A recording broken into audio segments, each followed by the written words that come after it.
Folks, I have a confession to make about the way that I shoot my videos. And it is that I don't script the videos. You may have figured that out already. At best, I will make like a list of notes of things that I want to say, points I want to make, and I'll make sure I hit those points. A lot of times, though, I just dive in. Yeah, I just dive in. And if I'm going to do a review of a copter, I will spend the week before I do the review thinking about it, right? Making a mental list of what I want to say. And then I just sit down and I look at it and I say everything that I think. And that's why my videos are 20 freaking minutes long. And then in editing, I go and I cut it all down and I try and shorten it up, take out the bits, the hms, the ahs, the parts where I pontificate and go on and say the same thing 3 different ways. Yeah, like now. Well, there's oftentimes a lot of takes. I'll flub the take and I'll go back and I'll redo it, and I won't say it in the second take, and then in the editing it'll get dropped out. And that's one of the things that happened with the review of the Holybro Kopis.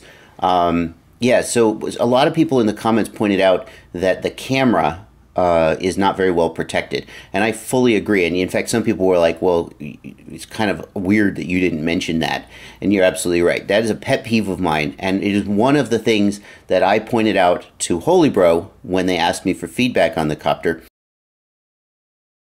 And I wanted to go back and tell you a couple of the other things that I didn't dive into. Other things, sometimes in the video I just won't dive into every little nitpicky detail because I'm trying my best to not make every video 20-25 minutes long.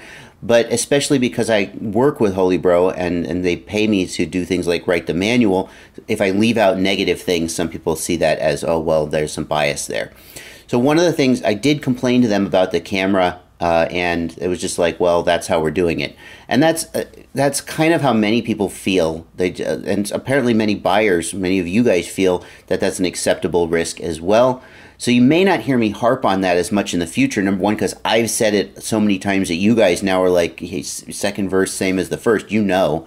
And also manufacturers don't seem to be really caring quite as much. I'm more likely to point out when a camera is well protected, like on the Carrera, than to, for the 100th time, tell you that I don't like when the camera isn't well protected. But I did mention that in one of the takes for the Kopis, and then when I actually did the editing, it just wasn't in the final take. There's nothing sinister going on here. The other thing about it that I complained about was the battery strap. The way the battery strap runs underneath the flight controller, I'm not sure how you would change the freaking battery strap on this thing without taking the freaking flight controller off. I don't know how you would sort of snake it through those holes. I think it's going to be really tricky. I very much prefer to see basically a second sandwiched bottom plate with the battery strap running underneath that, with the flight controller on top of the bottom plate. Just a little 1mm piece of carbon or something to hold the battery strap on, so that you don't have to snake the battery strap underneath the flight controller, you know, through like, yeah, to do that. So those are 2 things that I complained about that didn't get addressed. And I'll make sure I mention them now. It's just to, you know, as long as they're coming back for a second bite. There's one other thing that I should have told you in the review that I simply overlooked. You're gonna scoff when you hear that I just overlooked it, but I have a lot of stuff going on in my head, and sometimes something falls out. So when I got my test copter from Holybro, it came with no props on it, and I put props that I thought were well suited for the motors. Those are relatively small motors and not ultra powerful or ultra torquey motors. I put King Kong 5040 props on them, tri-blades. And that's what you see me flying with in the video. The copter comes from Holybro with some 5045 bull noses on them. I don't actually think that's a great choice. Wouldn't be, I mean, it probably flies fine. I'm sure it's been well tested, but that wouldn't be my first choice for them. And that's not what you saw me flying on in the video. So if you want to emulate that, you throw out the 2 sets of props that came with, and you just pick something else, which is what I'd suggest you do. But there you go. You definitely need to know that it was flying on different props than it comes with in that video, and that's absolutely the kind of thing I should disclose if I were more of a professional, but I'm just a guy who's making this up as he goes and trying to figure it out in real time, and sometimes I make mistakes like that. So I want to take another minute or 2 of your time, if you'll hear me out, to talk to you about bias in reviewers. Every reviewer is biased by their own opinion, by the things that they like and the things that they don't like. You know, if you were reading a restaurant review and the guy said, oh, the food here was way too spicy, and you love spicy food, that reviewer is biased by the fact that he doesn't like spicy food, and he's just not the reviewer for you.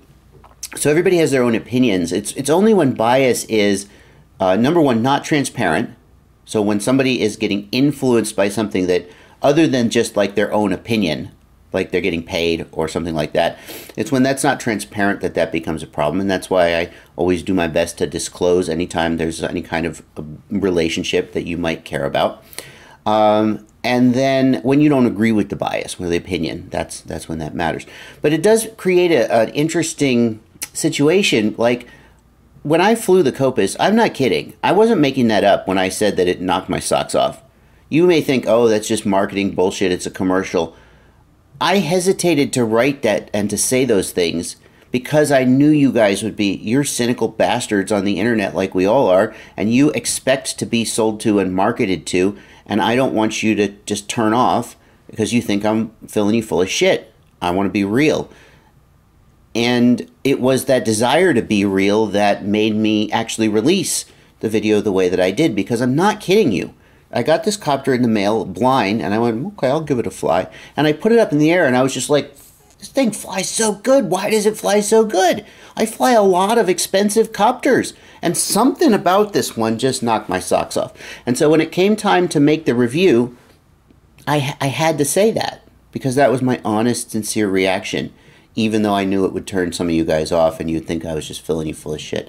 Yeah, so it is a little tricky to be in this position where if I sincerely like a product and I want to share that with you, I can't do that without sounding like a shill. I mean, obviously, if every single freaking product I fly, I'm telling you it's the best thing ever, then you guys are going to think I'm full of it. And I don't think I do that. But yeah, it's the same thing with the EV100 goggles. That's a case where at the end of the day, I tried to make a video I didn't release. I tried to make a video where I was like, here are the pros and here are the cons of this goggles.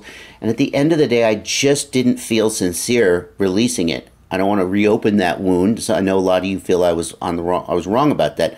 I just didn't feel I could sincerely say, you know, this is right and who this is wrong for. I just felt like basically everybody would be better served with a different product. And that's ultimately what I said. So whether you agree or disagree with me, I hope you can see and I hope you believe that I have integrity, that I'm telling you things that I truly feel, and that I hope that you guys also will go, oh yeah, no, I mostly agree with this guy. I value the things that he says, even if I do disagree. I just got to I got to be me, and that's what I'm going to do. Yeah, okay, that's going to do it for this video. Thanks for watching. Happy flying.